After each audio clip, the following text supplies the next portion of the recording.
तो राधे राधे प्रिय मित्रों, राधे कृष्ण की इस एपिसोड में हम बात करने वाले हैं कि सभी रानियां श्री कृष्ण से कहती हैं कि मुझे अपनी त्रुटि का एहसास हो गया है। फिर वहीं कृष्ण सबको शांत होने के लिए कहते हैं और कहते हैं इससे आप लोगों के मध्य मतभेद हो सकता है। फिर कृष्ण नारद मुनि से कहते हैं कि अब यज्ञ को यहीं रोकना उचित होगा।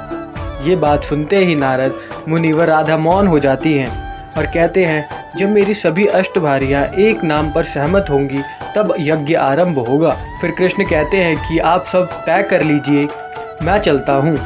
फिर सभी रानी व राधा से कहती हैं कि ये आपने हमारे साथ छल क्यों किया। फिर इसी दूसरी ओर बलराम कहते हैं कि कृष्ण की लीला ही अलबेली है, जो अब तक कभी समझ नहीं सका। वो एक क्षण में सब कर देता है जो कोई और नहीं कर सकता। तो वही बलराम श्री कृष्ण से जाकर कहते हैं कि वहाँ कृष्ण, मैं आज तक एक पत्नी नहीं संभाल पा रहा और तुमने 800 पत्नियों को अपना कहा मनवा लिया। ये रहस्य मुझे भी बताओ।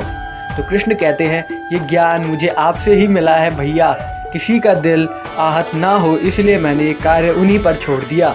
फिर वहीं राधा नारद मुनि से कहती है कि आप यहाँ नारायण नारायण कर रहे हो। फिर नारद कहते हैं कि ये कृष्ण की माया है, वो सबका मन की बात जान लेते हैं। फिर वही नारद मुनि कहते हैं कि मेरे पास एक युक्ति है।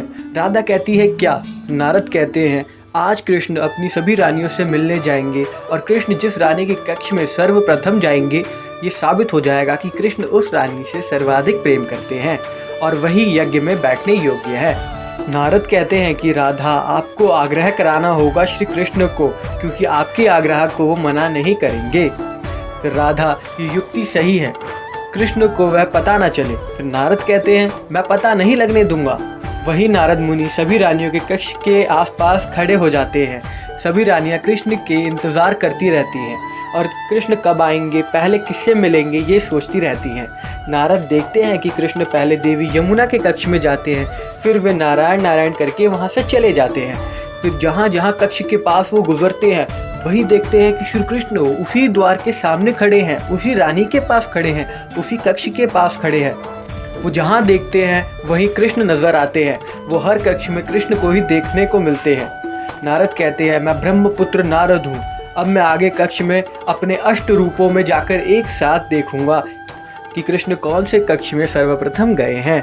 जैसे ही वो देखते हैं कि हर जगह कृष्ण, फिर ये चकरा गिरने लगते हैं। वहीं कृष्ण उनको संभालते हैं और नारद कहते हैं कि मुझे आपकी माया से डर लगने लगा है। राधा कहती है आपको तो मैंने यहाँ पे देखने के लिए भेजा था। वहीं नारद चुप घबरा जाते हैं। कृष्ण कहते हैं आप मुझ पर नज़र रख रहे हो? हाँ। तो नारद कहते हैं मुझे कुछ समझ नहीं आ रहा। फिर कृष्ण पुनः कहते हैं नारद मुनि की मानसिक स्थिति बिगड़ गई है, आप विश्राम करें। फिर वहीं से कृष्ण नारायण नारायण करके चले जाते हैं। फिर नारद मुनि राधा को कहती है कि सभी रानियों के कक्ष में मैंने देखा कि एक समय पर श्री कृष्ण हर कक्ष में उपलब्ध थे। तो राधा कहती है नारद जी अब देखना मेरी हट का परिणाम। फिर वहीं दूसरी ओर बलराम नारद मुनि के पास जाते हैं और उनको जल पिलाते हैं और उनसे प्रश्न पूछते हैं कि ये कितनी उंगलियां हैं। तो नारद उनको इशारा करते हैं 4। तो फिर वही बलराम कहते हैं कि ब्रह्मपुत्र नारद को कैसे चकरा आ गया। तो वही नारद कहते हैं कि ये सब मेरा स्वांग था ताकि राधा ये कार्य अपने हाथों ले ले। और ये था आज का एपिसोड। अगर आपको अच्छा लगा हो तो हमारे चैनल पे लाइक एंड सब्सक्राइब ज़रूर करिएगा। आप सबको राधे कृष्ण।